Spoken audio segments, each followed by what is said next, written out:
Ladies and gentlemen, let us all welcome contingent number 2 for our category Katsagayan Alalan. In a time ruled by war and power, by Sinondingan, Irfan, by her father's unjust death, vows revenge against the Sultan. As she grows into a beautiful and skilled young woman, her charm catches the attention of Raha Sansawe during a festival, leading to a marriage proposal as his second wife.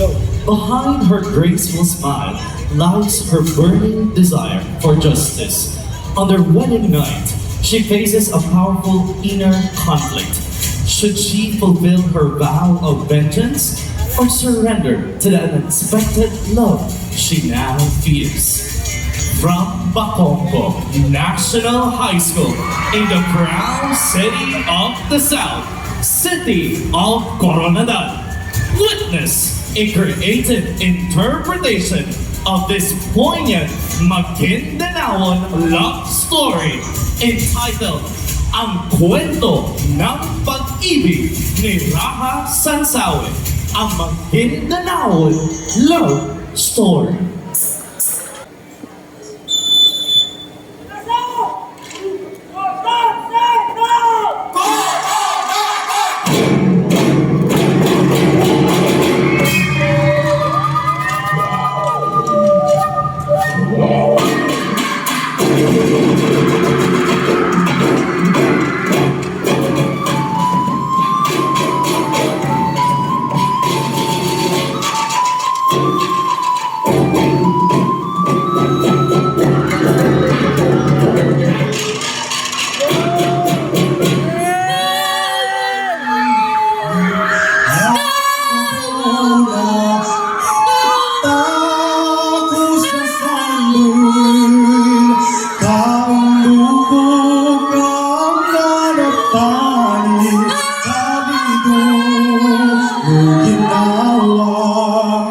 Ipinapangako ko sa iyo, Raja Sansawi, ipaghihigat ko ang aking ama.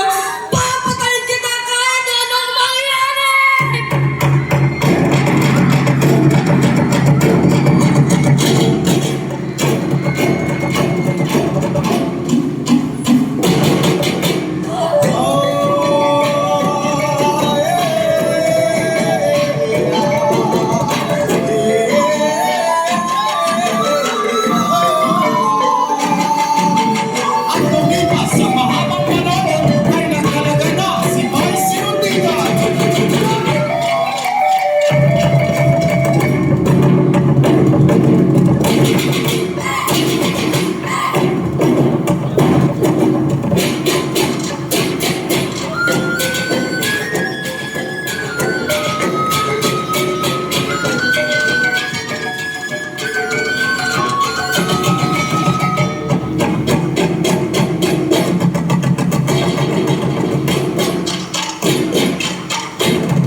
Na magkakaroon tayo ng isang malaking handaan, Kanduli Tano!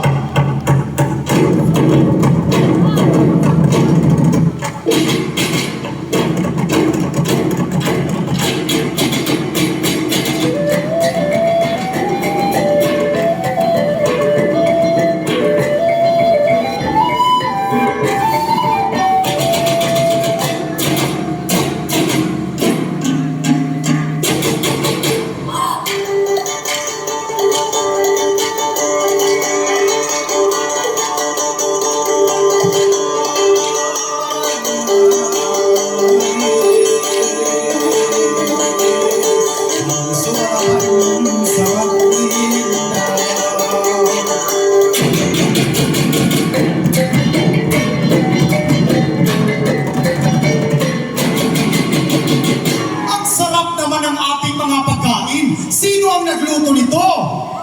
Mahal na Radya, siya po ang nagluto ng ating mga pagkain. At dinidinde na dinidinde sa kabi bulawan ko, sa kabi papagdayan, hinanandalinde, nakaranda, sa kabi papagdayan, sa kabi bulawan ko.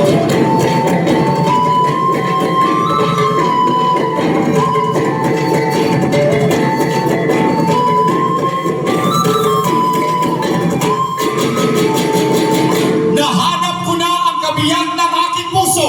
Nais kong ipaalam sa inyo na magkakaroon tayo ng isang engranding kasalan. Aming tanong!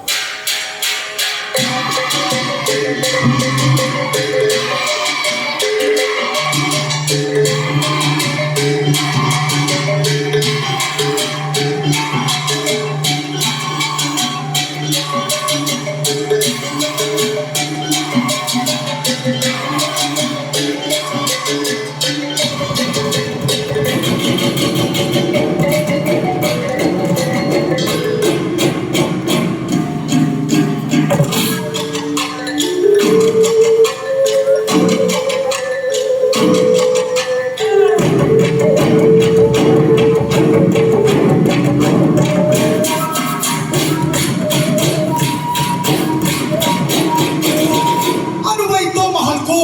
Akala ko mahal mo ako. Bakit kaya mo akong patayin?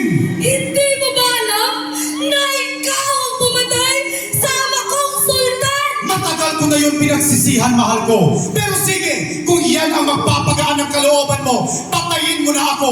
Pero ito ang lagi mong tatandaan. Minahal kita at mahal kita.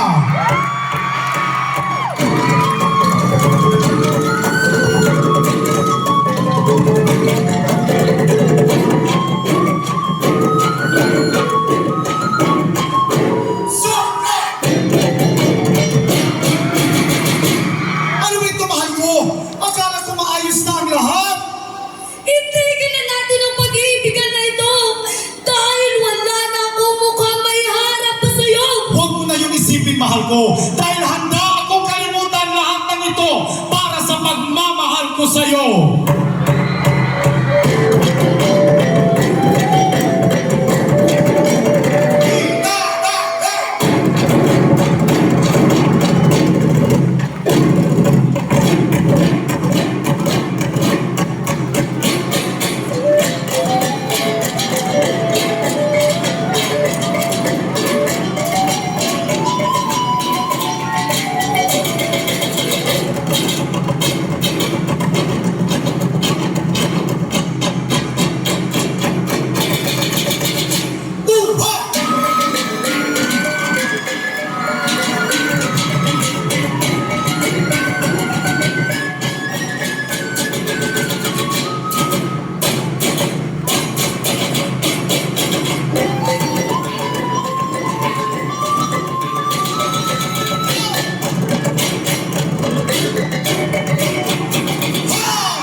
Inyong natunghayan ang buhay pag-ibig ni Kanaka Lasagsawi. Sa susunod na